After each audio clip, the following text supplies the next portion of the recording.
Hi guys, welcome to the channel. Today in the video we're going to be doing a fuel pump rewire on an FD RX7. In this video we're going to show you how to rewire it, the benefits of doing it and what tools you'll need. So these are the bits you'll need. Starting off with obviously the big 10 gauge wiring, which is going to go from the battery to the relay to the fuel pump. You can use the leftover red stuff, but for video purposes I'm using black for the ground. Obviously it doesn't matter which colour, it's just going to be easier to show you. You'll need a relay. We recommend at least 30 amp. I've got a 40 amp one there because it's just one I found at work. Connectors for splicing the wires together.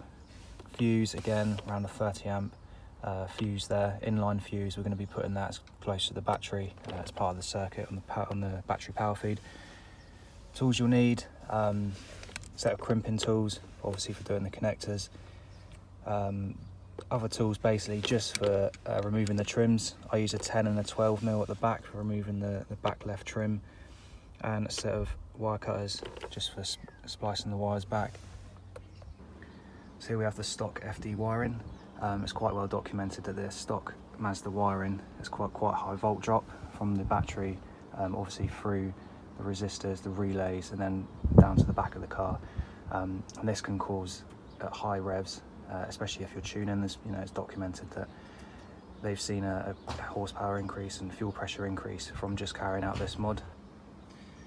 As you can see on the screen, this is now the revised wiring that we're going to be carrying out today. As you can see, we are still using the stock Mazda wiring, but we're only using it to power the relay. So even if there is a high volt drop, it should still be able to power the relay, which will then give us our decent battery voltage at the fuel pump. So starting at the front, I'll show you where I've routed my cable. As you can see, the 10 gauge for the battery positive. I've just run this out the front first, just so it gives us enough length at the back and we know what we're working with. So I'm basically just trying to hide it underneath everything, but making sure that there's nowhere that it can sort of short out or cut out. We'll be using our inline fuse close to the battery, so if it were to short out anywhere, the circuit would still be protected. I've put it through a grommet there, if it'll focus, and that basically just goes into the passenger footwell, and it's easy to route from there. So coming through that passenger side grommet, you'll see that it comes down. I've then routed it behind the powertrain control module and along this passenger sill.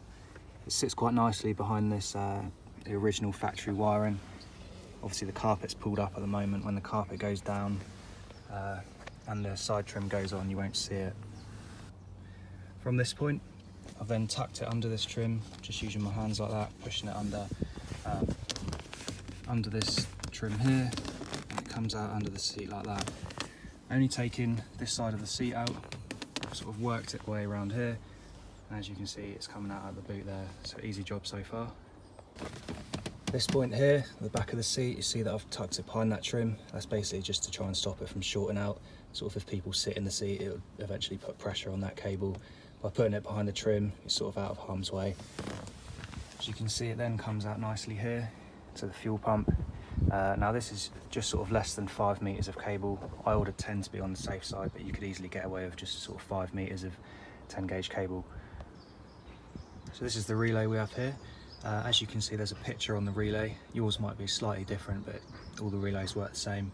So in the middle, you've got the 3 and the 5. As you can see, it looks like a switch. So if you imagine that in a circuit, it can be open and closed. Now this is switched depending on the input from 2 and 1. For 2 and 1, we'll be using our original fuel pump wiring to do the switching for the big cables that we fitted for 3 and 5.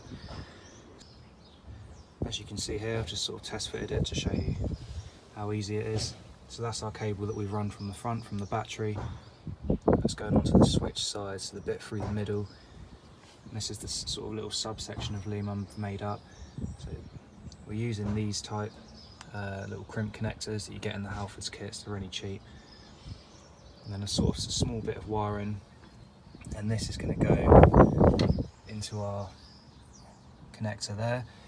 Now you can go one step further and replace all of the wiring to the pump, which I may do in another video, but this will definitely be making a difference just as it is. So this is the relay side of it now complete. As you can see, I've already shown you the power side. So we've got the power coming from the battery on one side, opposite to that, you've got the power, what goes to the fuel pump. Now we've also got the original fuel pump line, which we cut on this side of the connector. So the body harness side is cut and going into the opposite side of the relay like that. On the other side we've then got the ground path, what we've made up, which can go anywhere. You just got to find a decent ground. I'm going to use under here. It's a nice ground already made for you. So that is the relay side of it complete. Now we just need to do the actual grounding for the fuel pump. So for the fuel pump grounding, we've gone onto the fuel pump side of the harness, and you can see that I've cut this wire. This is the original wire, and then fed both ends into one side of the connector. The other side is a new bit of grounding wire, which is going to go to this point as well. As with any ground, it's always good if it's clean. So I've just sort of wire wheeled it off. Nice clean ground, should be no volt drop on that whatsoever. And I'm going to use both of the grounds onto that one point, and it should be good. So we're all now done at the back. Before you continue to the front, you really just want to check all of your connections, give them a quick pull test, everything you've touched, just to make sure that it's not going to pull out. If it pulls out, your fuel pump's going to stop working, you don't want that. Last thing I would do is just going to spray over this, just because it's gone back to bare metal, just as a bit of rust protection. So the final part now is to attach the positive to the positive side of the battery. It's best practice to disconnect the earth first before you work on it. Here you can see the inline fuse. Again, simple, we've just used the Halfords butt connectors, connected it to the inline fuse that I got off eBay, and that will protect the circuit if it does somehow short to ground. So that's it, the wiring mod is all complete. Just need to start it up now and just check it. Started up perfectly first time. As you can see, we're running pretty much dead on Stoich. Before it was running a bit lean, but at idle now it's running a lot more rich. So I think that's sorted out my issue. Thanks for watching the video. I've just bought this RX7, so I'll probably be making a few more videos as things go wrong. If you like what you see and if it's helped you, subscribe and give the channel a like. Any questions, just leave a comment down below.